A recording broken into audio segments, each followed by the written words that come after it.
My name is Christopher Peter. Welcome.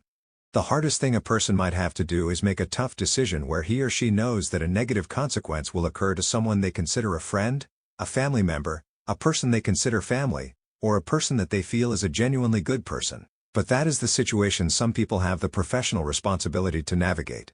What made me think about this was the number of people who are shocked that teams like the New York Giants, Indianapolis Colts, and even Dallas Cowboys could retain their respective head coaches or not fire them immediately following the bad season these teams all experienced this past year. Keep in mind, Mike McCarthy may still not return to Dallas as he has an expiring contract.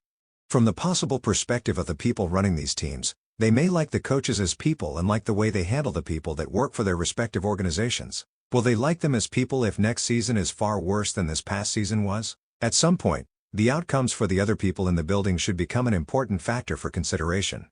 A normally impatient industry is showing some patience in certain markets where the fans might not fully agree, but there may be more negative externalities that result from that initial act of kindness. Human nature is for people to reward people they like, but the overall stakeholder pool is important as well.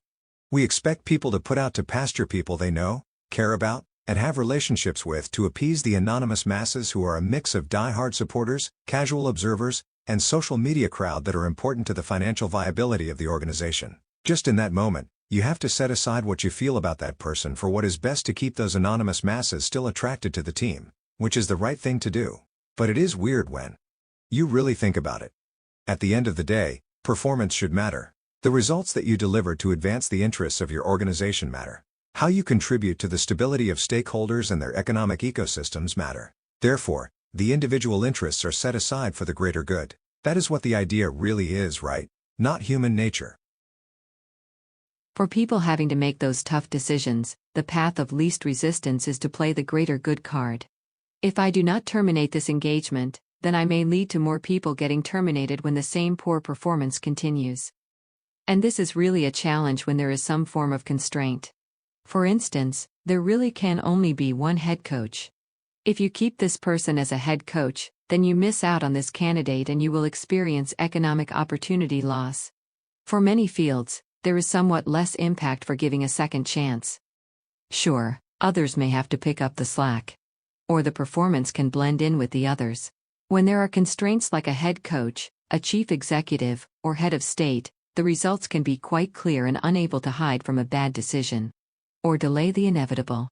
Sometimes when there is a definitive choice that needs to be made, the risk of that economic loss or potential gain can make that decision for you. This should be limited to only sports and business with who is hired, fired, traded, or benched. What about in politics? The outcomes matter a whole lot more in this arena. All aspects of societal life are impacted by the performance of a head of state or ruling party. The greater good should matter a great deal more than appeasing the likability of a person. When you look around the world right now, the people are not hesitating showing many bad-performing leaders the door or giving them no choice but to leave politics. Recently, we saw Justin Trudeau just announce his intention to resign as Canada's Prime Minister as the polls turned heavily against him and his party. Once a pillar of progressivism to now a symbol of why progressivism has failed across the globe. This follows shortly after American voters rejected not one but two progressive Democrats and have been openly peeling back the Democrat influence and constructs that existed over the past several years. Interesting to see how American society has turned away from what was once the prevailing opinion in America. Society has opened their eyes to what is narrative and what is reality, showing the willingness to be open-minded. The same seems to occurring in Europe where politicians that are generally regarded as progressives are losing elections as well. Hard not to see the trend. But I am not a big fan of the ideological labels at times, because the media sometimes applies them accurately based on what we see. For instance, I think one could say that Trump was the more forward-thinking and innovative candidate in the race, while Harris and Biden were desperately seeking to maintain the recent status quo. But voters' determined outcomes should matter, and they did. I think it is important for people in sports, business, politics, or simply exercising our civil responsibilities to be able to identify effective leadership and governance. Is a person able to craft a vision and lead people by establishing processes that will see that vision come to light? Or is a vision being sold with processes that will never result in the good that is being offered?